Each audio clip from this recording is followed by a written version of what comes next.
go. All right, well, Nice. let me make one final adjustment here, and we should be ready to roll.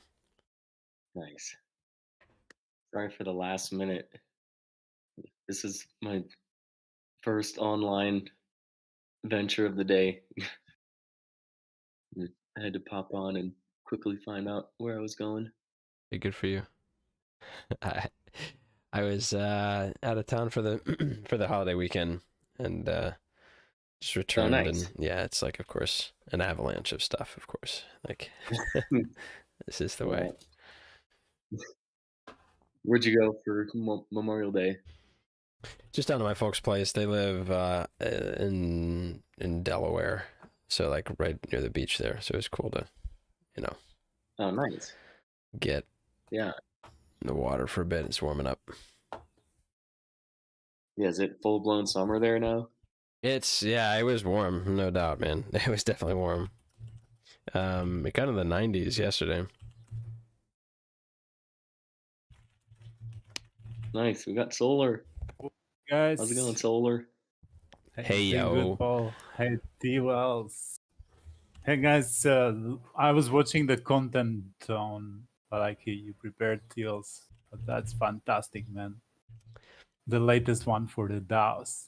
yeah, man, for no such chain, it's good. We're excited. Yeah, it was great.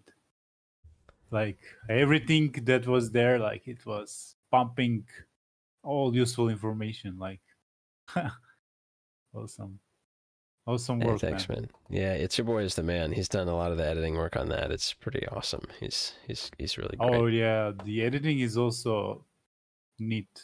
Like definitely, but also content-wise, it's full with a lot of useful stuff, Totally. which is kind of great to see in just one video. So much content. We try to touch, on You're each of them. crushing Yeah. Thanks, it. Yeah. man. Well, I wanted to give Paul the floor here. We didn't. We sent out a tweet a bit ago, and we, draw people's attention. We were going to do this. It was somewhat of a last minute decision here. So this isn't one of our normal shows, at least for 1HTV. But Paul has been spearheading the effort to pilot a retroactive funding program through OneHive. So we definitely wanted to give a chance for him to sort of educate people on what this is all about. As a concept and the intention behind it. And so if you are in the audience right now, GM to everybody, and if you want to click on the bit.ly link contained in the event announcement, right, happening now, OneHive retroactive funding pilot here in the server. If you click on that bit.ly link, it'll take you to YouTube, where we will be putting some stuff on screen just to show, for example, the forum post and other aspects of what Paul has going on here with the OneHive DAO, so that you can learn a bit about it. You can also ask questions here in the Discord, in the OneHive TV channel, or on the YouTube chat. So GM everybody, I'll just pass the mic to you, Paul, and give you the floor to explain to the good people what you're up to here, man. Nice. Yeah. How's my audio right now? I just got booted off my laptop. I can hear you fine. Completely conked out on me. So I'm on my phone now. I can hear you all right, man. No worries. Nice. Great. Yeah. So yeah, I'll start with some background on the pilot program. So the goal with retroactive funding has been that we have sort of this issue where we have our governance token for the OneHive DAO, and the governance token has financial value, and the governance token has been distributed in the way that it was distributed when the DAO first launched. And the challenge is basically getting it so that the governance tokens are in the hands of the people that we want those governance tokens to be held by, because they are responsible for making decisions that affect the future of the DAO. And this is like, as Monstro calls it, we're like very much in the R&D stage of cryptocurrency, and definitely DAOs.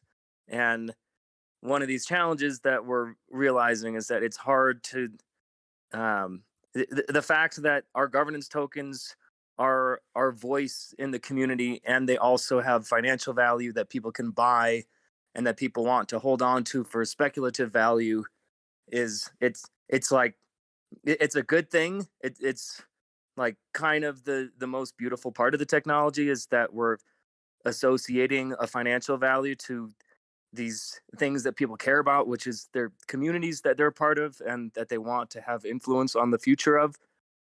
But there's just a lot of challenges associated with getting those tokens in the hands of the right people. So the idea with retroactive funding is that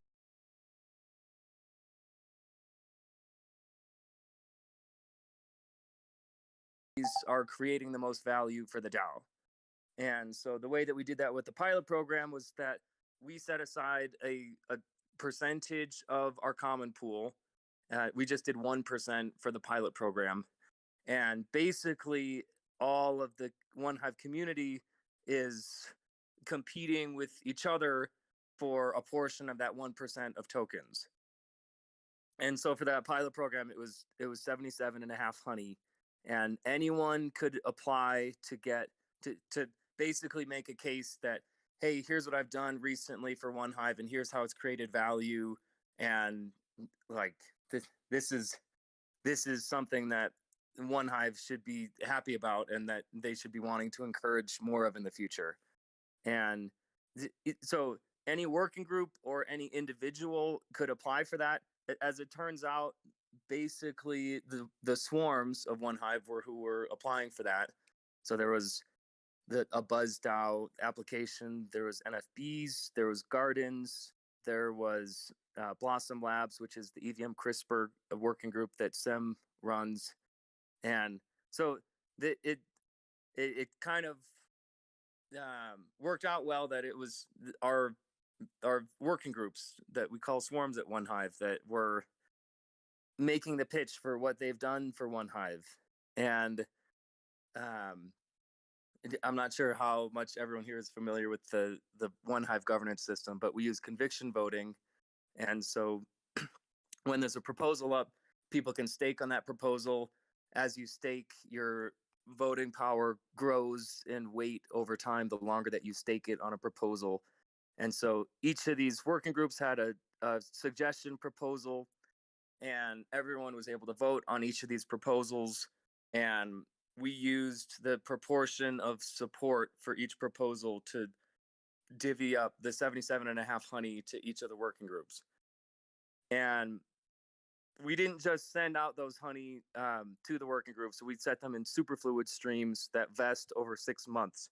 So right now, the Gnosis Safe for each of the working groups has a stream of honey tokens that is going to stream to them for the next 6 months based on how much support they got for their proposal. And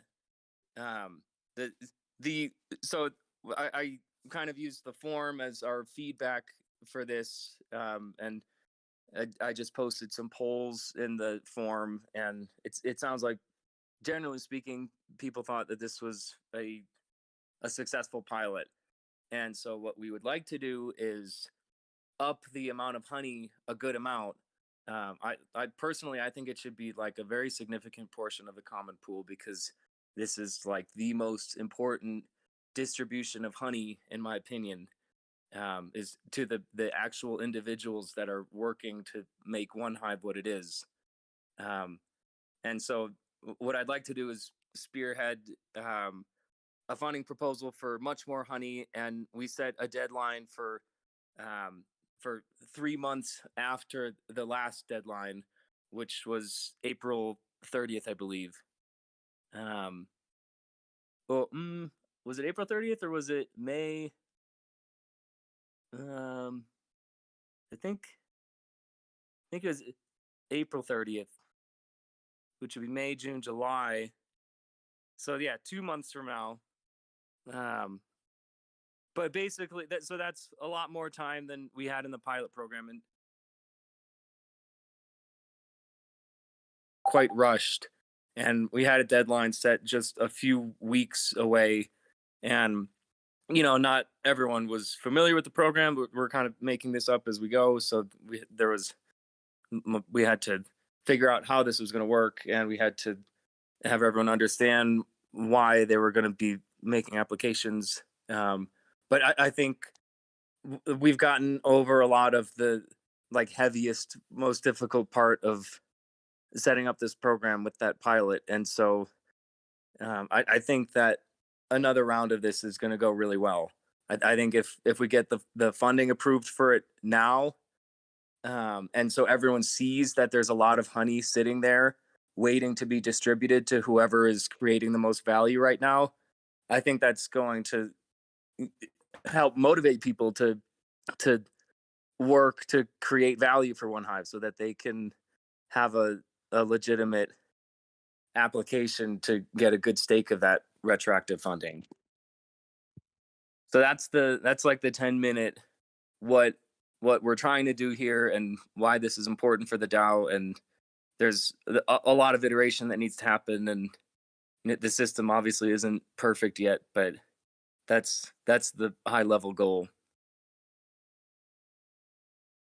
Got it, man. Yeah, I have again sharing I think the original pilot proposal text on screen here, and I want to remind people in the audience, if they have any questions or comments, to drop them in the One Hive TV chat channel, which is just north of the radio channel that we're all in right now, and or raise your hand if you have a question that you'd like to ask about either specifically what we're doing here with regards to this retroactive program in the One Hive DAO, or just general observations or questions about retroactive funding, this sort of interesting dilemmas presented by tokenized or liquid democracy, I guess, tokenized governance. Feel free to raise your hand and we'll bring you up on stage. Going back, I guess, to that original point, this is where I think for me it was a little bit difficult to think about, and still it's like allocating, or in some sense reallocating, token shares to active participants in a DAO seems like a really important thing for any DAO that's existed for a certain that has existed long enough for you to have certain evolutionary iterations of the DAO itself as a system, where certain previous leadership has moved on to other things, and you need to transition that decision-making capability to a new cohort of individuals. Like that, there's a unique dilemma there. I think retroactive funding is perhaps one way to try to solve for that, but obviously this is also a larger issue that we're trying to aim at here, that I think is probably something a lot of DAOs are experiencing. I don't know, Paul, if you can speak to that, or if you have similar experience, similar issues elsewhere. Yeah, for sure. I mean, yeah, when token projects launch, the initial token distribution goes to people that is your best guess at who's going to create value for the DAO, and it's basically an impossible task. That who gets your tokens when you launch that are going to be the best people to hold on to those tokens when those tokens are the decision-making power in the DAO. And One Hive is uniquely well built to evolve over time because of dynamic issuance. So I mean, a lot of projects try to have a fixed supply of their token so that it'll be deflationary, so that the token value is most likely to go up over time. But One Hive's dynamic issuance is so the way that the dynamic issuance works at One Hive is that there's a common pool, which is the shared treasury that everyone in the DAO can make proposals to get funding from, and that has a reserve ratio. So there's a target percentage of total tokens that is supposed to be in that common pool. So for One Hive, it's 30%. But if you look at our actual supply and our actual common pool, right now it's 33,000 tokens is our total supply, and it's somewhere I think around 8,500 or 9,000 is the common pool supply. So we're a good amount under 30%. And when you're under that reserve ratio, tokens are being minted into the common pool, and the minting rate is throttled so that right now, if you were to cut off funding proposals and just let the common pool mint, it would take like a year to get to be what 30% of 33,000 would be like roughly like 10,000, 11,000, somewhere between there. So it would take like almost a year to get back to that. But the idea is that common pool reserve ratio is a function of funding proposals. And so the more funding proposals you have that are getting passed, the more tokens are getting minted to get the reserve ratio back to where it's supposed to be. And if the DAO is not being productive and funding proposals aren't being passed and there's not agreement in the direction of the DAO, then that's when tokens won't be getting minted, because you'll be closer to that reserve ratio and then the token supply will stay the same. So basically, if you can get the community to agree on a direction, then tokens can get minted to meet that the productivity of the DAO. And it's like the effect of that is that the One Hive is able to evolve over time. And I think a lot of other DAOs they're going to have a lot of challenges ever evolving past an initial leadership team, because they're not built to do that. It would take like a level of agreement that is probably too challenging to get in the community. It's really interesting. That sort of initial tokenomics parameters decision is different, right? I mean, I don't know. Maybe somebody in the audience knows an accurate number, but it's got to be, I would imagine, north of 85%, and maybe across 90% of all projects have a fixed token supply. And that's due to what I think is sort of like the ethos of Bitcoin to begin with. People, you know what I'm saying? They have this sort of fixed cap idea, which is, of course, everything is just socially consensus based. This is, you know, it gets interesting when you think about, you know, those things, I guess, at a longer term level, but having it programmed in to be adaptable is entirely different. I think it's something that, we should work to educate people more about, specifically, not because it is the best alternative, but it is simply an alternative, because it's almost like most projects will just assume they have to choose a number that's a fixed cap, and that's not your only option, right? If you're trying to shill to people who buy the meme about a market cap, okay, cool. But like if you're building something different than that, you have other options. Yeah. And of the projects that are doing not fixed token supply, it's, you know, there's the thing with dynamic issuance is that the token supply growth is directly related to productivity, and that's hard to build a system that can do that. So yeah, it dawned on me early in contributing to One Hive that this economic system is going to long outlive the people that. Oops. Paul, what happened? Boss Paul. He was in the middle of saying something really important. Oh, there. Can you hear me now? Hey, I can hear you. Nice.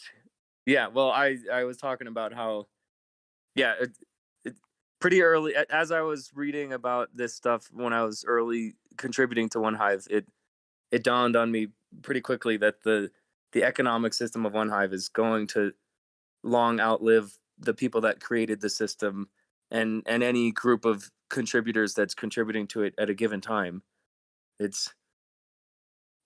Which is, I think, what a lot of decentralized applications and protocols are trying to do, and I am not sure that most of them are capable of doing that. I mean, I remember, this reminds me of a conversation. We're sitting, I think it was at East Denver, in the Bosswoods, and like listening to, I forget the fellow's name, but from Metacartel, and he basically saying, look, you know, they've been around longer than pretty much everybody, and so they've been through a lot of challenges. He didn't speak specifically to the one we're discussing right now, but I feel like it'd be really cool to get a round table of people and get folks that are, still a part of One Hive, although less active, like Luke and some of these guys who've been really building DAOs for longer than just when it became cool, like more recently, and then that have therefore had to deal with some of these sorts of issues. I think I'm sure there's a lot of those experiences that could be relevant not only to the token distribution, therefore governance power, but other aspects that DAOs are really experiencing now that, the bear is obvious to everyone, price action as people freaked out. Yeah. Yeah, I feel like you've got the best sense, T. Wells, of like DAO to DAO, where have you kind of seen different community reactions over the last few months to the markets turning for the South? Yeah, I mean, it's definitely interesting, and it extends beyond the conversation, obviously, here specifically about retroactive funding as a mechanism to solve it, which we definitely, if people have thoughts or ideas on, please, feel free to join the conversation in the chat, and or, DM Paul or I after the show if you're interested in continuing a conversation related to this stuff. But yeah, I think there's definitely... I'd love to poll. I'd love to get data, and this is purely subjective. Like, I want to get people's opinion. I'm curious to know, and their experiences across different DAOs or even working within individual DAOs. Like, what is the strength of correlation between the bear market and tendencies to centralize, or Right. shift priorities, right? Because I feel like it's it's pretty strong. But maybe I might be biased. I don't know. It's cool because once again, One Hive is, sort of out here trying to solve some of these things, even though we're not in the direct spotlight per se, right? And thinking about ways to continually, as you're saying, evolve the existence of the organization. Yeah, I'm looking at this and thinking about everything and looking at your post. I'm like, man, I really want to hear Luke's thoughts on this. At some point, we gotta get him back, because even just on dynamic issuance, right? Like, I'm sure that he was highly influential in making that tokenomics decision, and like, how does he feel that has panned out, right? Or like, its relevance now, over 2 years later. Yeah, and Sam would be a good person to talk to also. Totally, man. Yeah, he has a V2 dynamic issuance that he's modeled out. That was a forum post a while ago that I think he's just been completely swamped and hasn't actually been able to enact it. But yeah, I know he was putting a lot of work into fine tuning and improving the system, so I'm sure he's got a lot of good insight. Yeah, well, what you just said reminded me of when we were talking last week, and so the Honey token price has been going down for way longer than most other tokens have been going down, and we were having those conversations like 7 or 8 months ago. The original high level direction, like we need the DAO to focus on what we're actually doing and what our long-term vision is, and now we're seeing a lot of those posts from many other DAOs. But yeah. it was funny. T. Wells was like, yeah, One Hive's always ahead of the curve, and that we're ahead of the curve on that too. Yeah, I mean, Like it's true. A lot of that. Well, and I tell you though, I'm thinking back now, in terms of his correlation to price action, like Honey basically didn't catch any of the late summer and fall pump, right? Like, shit hit the fan with the Coinbase IPO, and we fell through the summer, but then things, pumped again in the later half of last year, and Honey didn't really capture any of that. And so I think in a sense, it's just like, because it didn't capture that, we were having that conversation, whereas sort of Honey in effect entered a bear market earlier, much a harsh bear market earlier, and so like in some sense we were talking about those things, whereas other projects, like they captured more of that upside, and so now those conversations are happening there. I know I'm sort of boiling this down to this correlation that I said I wasn't even sure I want to get data on, but to the extent I've been thinking about this, maybe there's some truth to that. I don't know, but yeah, ahead of the curve for sure, man. We just got to figure out a way to, to educate and communicate, I think. But yeah, definitely reach out to Sam, man. We should do that. my hunch on it is like the economic belief that you like when times are bad you spend money and when times are good you save money. It feels like that probably applies to DAOs, where when the market conditions are bad is when you want to be most incentivizing work and people and creating value. And then when the token price is good is when you want to be capturing that value and growing your stablecoin reserves and being more stingy when things are going really well, so that when times are like this, you can afford to be spending more. And yeah, I So true, have man. no doubt that for however long this bear market lasts, it's the DAOs that have the strongest economic system and economic policies are the ones that are going to survive the best. Yeah, I mean, and it's combined, I think, the policies you're describing with the humans that are there at that time in particular, right? I mean, if everybody else is headed for the exits, yeah, I think distributing and ensuring that, that the people who have sort of decided and demonstrated that they're here for the longer term, spending those resources through those, those teams of people in our swarms, I think makes total sense. And retroactive funding, I guess, is a key to helping to distribute, those governance rights during this time period when the people who they would be getting distributed to are far less likely to sell in the first place, right? Let's face it. Like, I think the combination of who these funds would be ultimately streamed, like the combination of who they're going to, and the fact that we're using a tool like Superfluid, I think it's a great combo. Yeah, and some of the ongoing things that are still need to get figured out are like how many tokens do you give towards retroactive funding, and I think that the like simple math formula that you're trying to achieve is that you're trying to have the DAO create more value than it's distributing, because you do want some value to accrue within the token price, but then have a significant portion of that value accrue towards the people who are creating that value. And so that, like, to have that equation work out, you need to somehow you need to be able to adjust the inflation of the token towards retroactive funding, where there's a right amount, I guess, is what I'm trying to say. And that's something that we'll need to figure out, like basically how many tokens should be going to these contributors, so that we're not inflating the token so much that it's going to lose value, but that we are getting value and governance say to the people that should be getting them.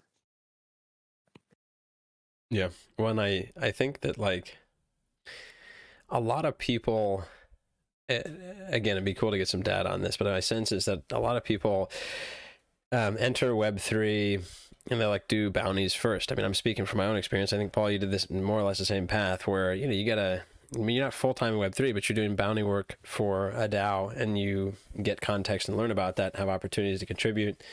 But I don't think there's a better time to be doing that than like during a bear market, in a sense, right? Because, particularly if you're somebody who has a job outside crypto or full-time job elsewhere, if you have strong conviction and you're not relying on, being sell pressure to pay your rent, so to speak, it's not possible for everybody, right? But I think that there's a lot of people that will benefit from trying to do that now, start like and into the future. And I think that, I think a lot of folks that are contributing at the DAOs that at least I'm involved with are thinking about things that way as well. Shapeshift, for example, is offering the opportunity to essentially accumulate portions of Fox on a vesting schedule as well, in lieu of USDC compensation, for example. I think a lot of different DAOs are experimenting with ways to sort of continue, as you're saying, to generate value and activity, while at the same time distributing or redistributing token balances and helping to push against or to manage their existing stablecoin reserves. I mean, every DAO is in a somewhat different place right now, Yeah. But what are you thinking? So for the next iteration of this, what are you thinking? Like a successful pilot here, where do you think the retroactive program might go next, Paul?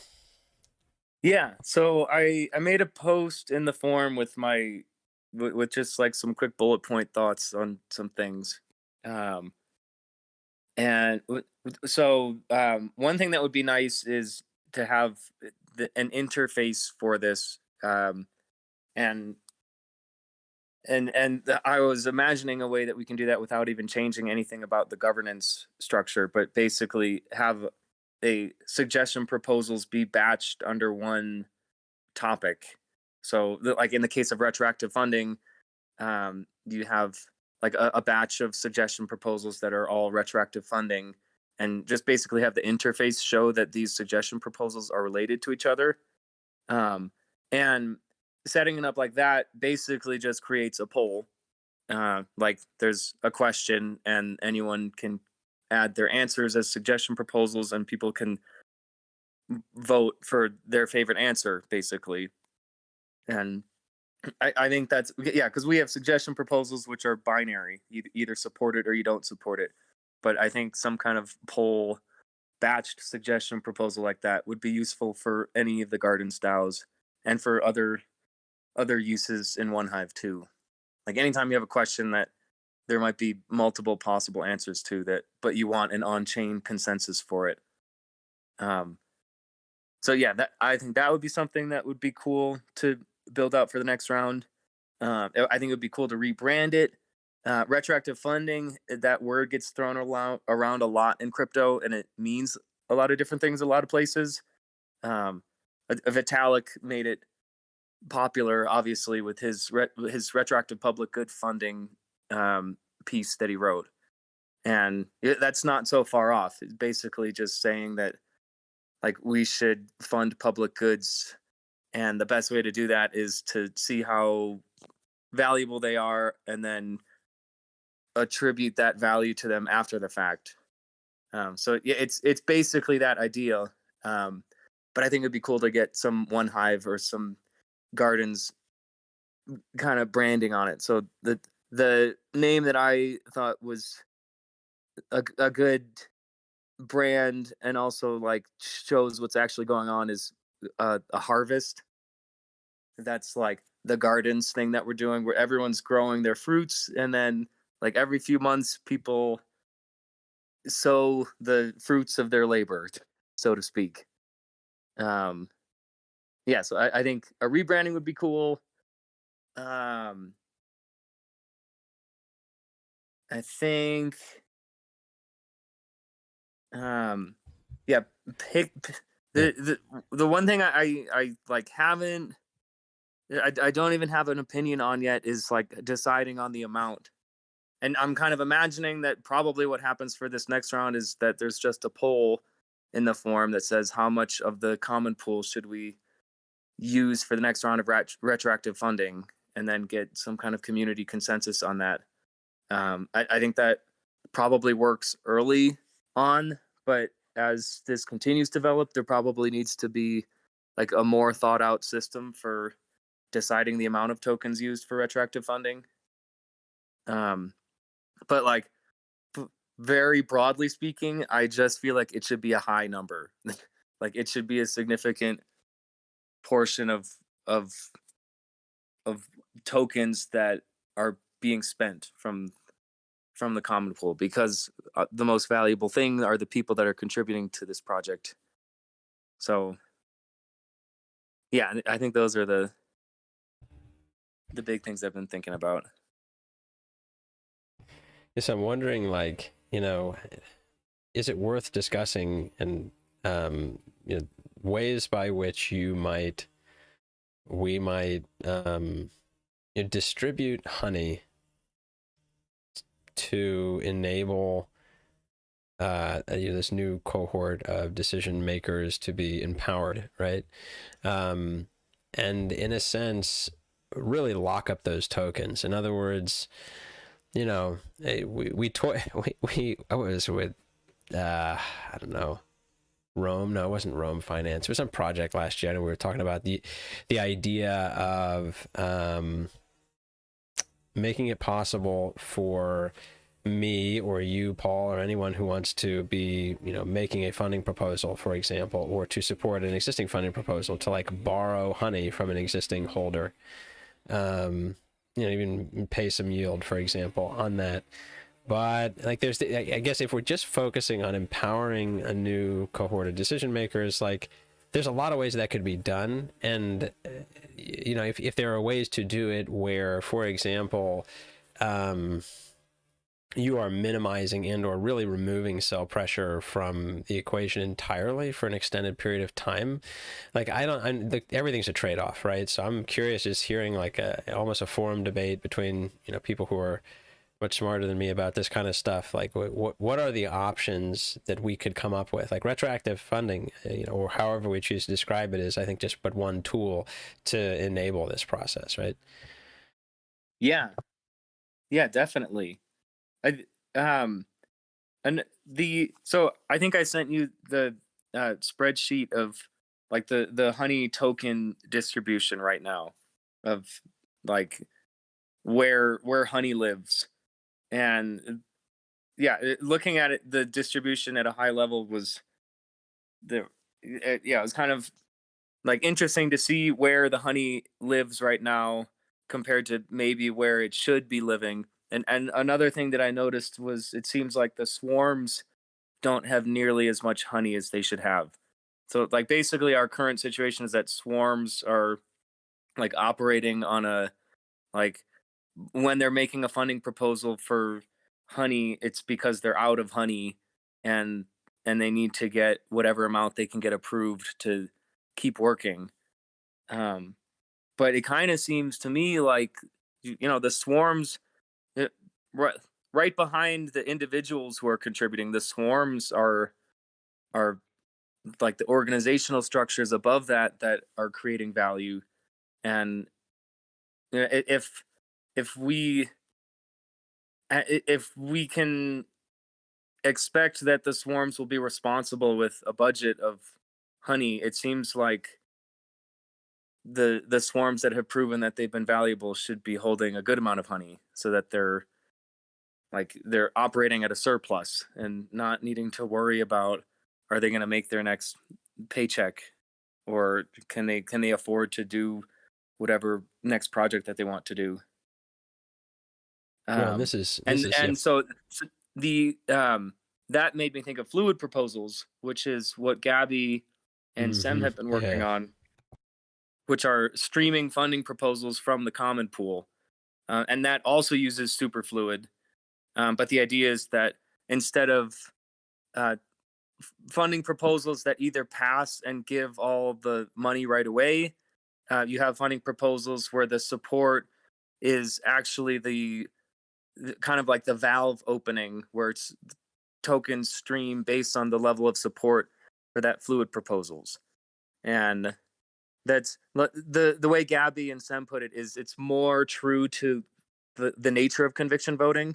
Like, what the strengths of conviction voting is that it's showing a constant current level of support for whatever the proposal is, and it goes up and down, and kind of gradual waves, because of conviction has to accrue either when it's going up or when it's going down. And so, the idea of fluid proposals is that use that more like a stream than as a way to get to a decision of yes or no. And I think that would be a very good implementation, is fluid proposals that are streaming honey to the swarms themselves, and letting the community agree where they think the working groups are creating the most value, and let the honey flow to them like that. Yeah, I was thinking the same thing. I'd love to revisit that. I mean, my understanding was that was osmotic funding, the concept, right? And so, Right. yeah, and by the way, this spreadsheet is like, this is super useful, and I think there's a lot of conversation that can come out of this.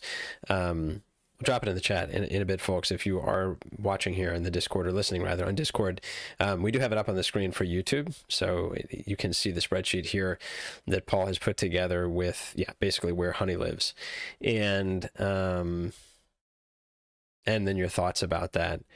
And I think, I know we're going a bit far afield from retroactive funding, but I think this is very eye-opening, to be honest, as far as not only the role that Celeste plays or does not play in the larger ecosystem, but like right now, even within the one hive, it's less than 2% of the total supply that's staked in there.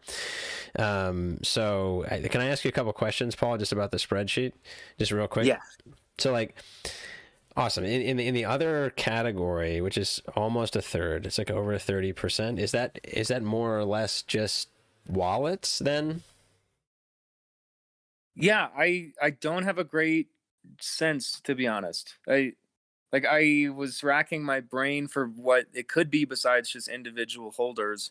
I don't know of any other big pots of honey, because outside of LPs and big token holders and the mainnet bridge and Celeste, and like I said, the swarms don't have very much honey, so they're not in swarm multi-sigs. If someone had a good idea of that would be very useful to know. If there was any other like big chunk that is being used a certain way besides just individual holders and investors, that'd be very interesting to know. Well, because if those are, if 33%, almost 33% is held by non-whale wallet addresses, that's just, I find that interesting. Now, obviously, if we really wanted to get into this, obviously I'd be curious to know what like the threshold is for a whale. Obviously it's at this point right now, it's anything above, well, what is it, almost 900 honey. But the whales in that spreadsheet literally just means the top 4 addresses, which well, it makes total sense. I think 600. I think the 4th one has 600 honey. Sorry, I didn't put my glasses on. It's almost 700. My bad. Yeah, so only 3 people with 1,000 or more. I'm looking at the total. It's like, holy shit. So there's 33% of the circulating supply that may or may not be roughly in individual wallet addresses, but only 2% in Celeste. So to me, it's like, that's an education issue right there. Like anyone who's holding honey can go stake it in Celeste and earn yield and more honey right now. Like right now.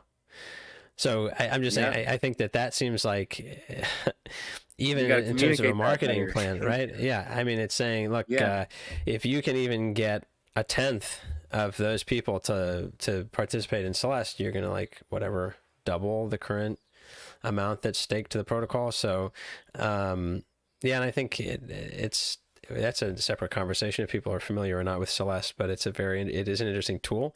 I think that we just have to maybe communicate more about the opportunity. And really it is a responsibility. And so you don't want to like be off-putting with that, because I think if everybody just stakes a little bit that they have, it's, highly unlikely they're going to be like impaneled or as a keeper. But like the basic opportunity, I think maybe we'll try to present that on the Monday show next Monday and make it a consistent thing. Yeah, and we can probably do better of like tweeting that and announcing it in Discord.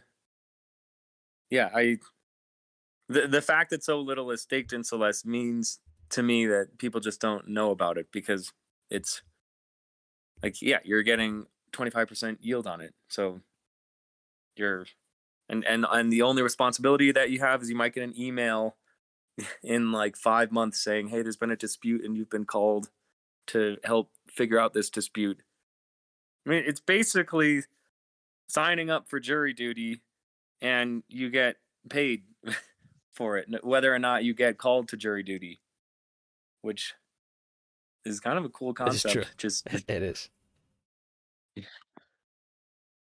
it would be interesting if we did that in the real world.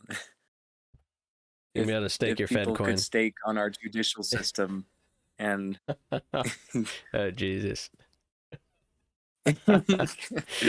Yeah, I don't know. We'll experiment in our little R&D lab out here and see how that works. I don't even know if it's been used more than once. Yeah. We need to figure out what the fucking attack vectors are. I don't think we even know. Stake your honey, folks. Yep. No, but it's secure and it's a fork of Aragon court. Like this is solid code and all that. But we're saying at the larger like game level, it has not been subjected, I don't think, to some sort of like intense efforts really. Well, and the like the safety mechanism for, because the amount of money in Celeste is pretty low. It's like it's 600 and something honey, and which is something like $50,000 right now. Mm-hmm. And so the safety mechanism is that you can only stake 30 honey maximum. So right. You're the biggest amount of your biggest likelihood of getting picked as a juror is 1 in 20. Yeah, so that's, so if you stake out to 30 honey, you have like a 5% chance of getting pulled, right? Right. Yeah. Okay. Well, and but I mean, it's so it doesn't seem good to depend on that as what would be better is if way more people were staking in Celeste. Right. Exactly. Because if you're at 2%, that number 5% will go down rapidly if more people are participating for sure. And in this case, that's kind of the goal here, is a decentralized court, right? It's a fork of Aragon court with Bright ID also integrated for Sybil resistance. So yeah, if folks are not familiar with Celeste, you can simply go to the subdomain celeste.onehive.org. This is a product that was built last year. I'll pull it up on screen if folks haven't seen it before. Here we go. And we can talk about this another time. I know it's almost to the top of the hour here. But I think doing some live education sessions on this and capturing them, pushing them out, we should definitely consider doing that, because there's a lot of cool stuff that OneHive has built, but has not necessarily been. You see that I think that the Celeste staking has declined recently, so this in particular might be something we can focus on to draw people's attention to about how cool it is, and if they're a honey holder, how they can participate.